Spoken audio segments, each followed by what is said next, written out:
guys, welcome back to my channel. Today we are going to do chocolate simple syrup. We're starting off with a cup of white granulated sugar, a teaspoon of vanilla, a cup of water, and also 2 tablespoons of cocoa powder.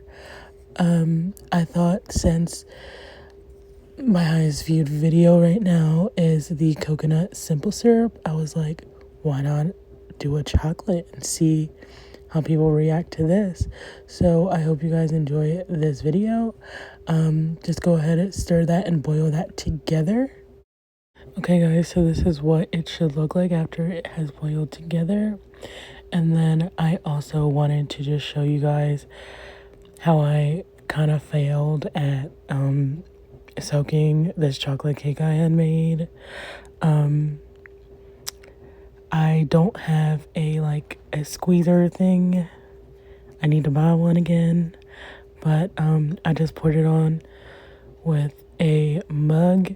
As you guys can see, I got the job done, but it was just very messy. But yeah, it was all fine. Thanks for watching.